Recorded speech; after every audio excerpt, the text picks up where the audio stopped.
Hello, it's Colette. Welcome back to my channel. And this is a book review, and it's for a book called Ishi in the Two Worlds, and it's a biography of the last wild Indian in North America by Theodora Kroeber. And it's a really, really interesting book. One of the things I would say to you is I read a lot of biographies and autobiographies, and I really do enjoy them. I'm a kind of nosy person about people's lives. I'm a people person. I like to see what people are up to. Now, this book was written in the late 50s, early 60s about Ishi, who had died theoretically in the late 20s, 30s last century.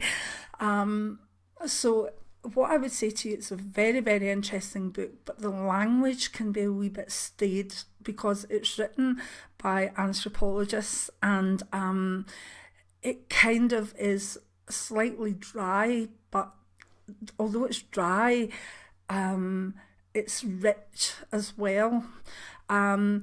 Ishi was the last of the Yahi Indians from Southern California area, and he literally, when the last of his tribe died out, he literally just walked to a place, and people let, believe it or not, a museum know, and the people from the museum, the anthropologists, came and took him to the museum, and that's where he lived for the rest of his life, in amongst the artefacts or whatever. Now, he was given the choice to go to a reservation or to literally be settled somewhere, but after a few months of connecting with the people at the university and showing them his skills, he decided that he liked it there and that he would work there. So he actually, did almost janitorial jobs, but on top of that, he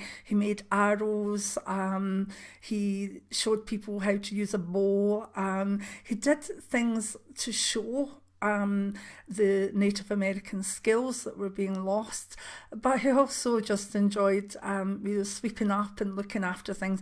The only thing he didn't like was the room where all the bones were kept, because that's the ancestral things, and he didn't like being in that room. So the book's in two parts. The first part is the story of the kind of death of the Yahi Indian tribes. There's a lot about all the different areas and all the different languages within languages, and basically it was a linguist who was very, very involved in wanting to understand Native American languages before they were lost, and so from that point of view, there's a lot in the first half about the tribal history and also the languages, and that is more like a textbook, but full of information, absolutely fantastic, but not something that you maybe turn to if you're wanting, to read something lightweight, because it's not. However, the second part of the book is from Ishi comes to the museum and what his life is like there, and how they match up the languages and how they begin to talk, and how he settles into the museum, his take on the modern things like a train, a big steam train, his take on how the men dressed, and he didn't like men with beards because he plucked all his hair out in his face. It was important to be clean shaven. It's a vast knowledge of the Yahi tribe and older Native American rituals and ways of living. And I found the second half absolutely, I couldn't put it down. I loved it. So for anybody that likes Native American culture and spirituality, this is just a fantastically interesting book. I was given it as a gift by one of my nieces, and I couldn't wait to get into it. And after the first 2 or 3 chapters, I was, oh my goodness, this is a wee bit hard going with all the information.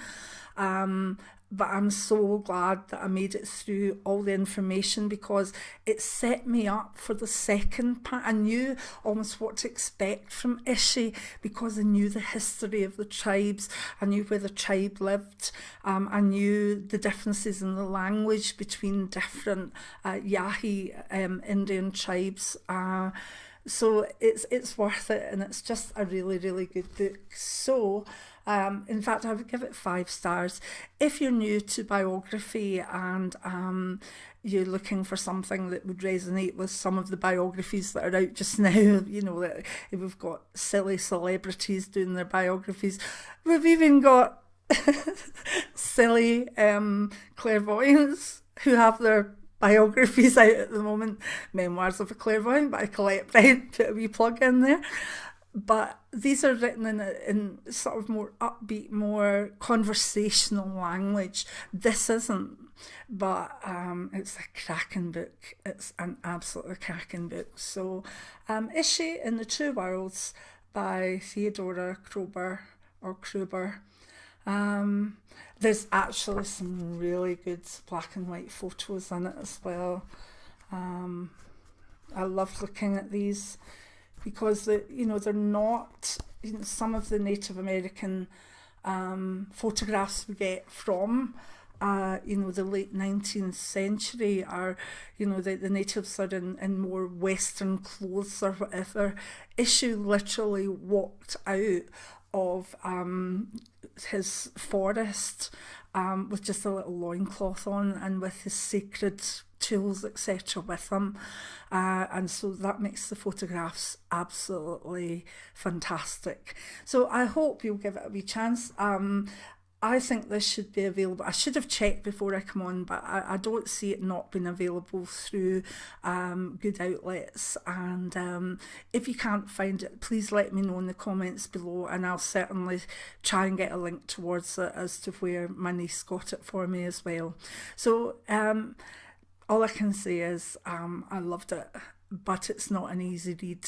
But I would still give it 5 out of 5. I'm not kidding, it was that good.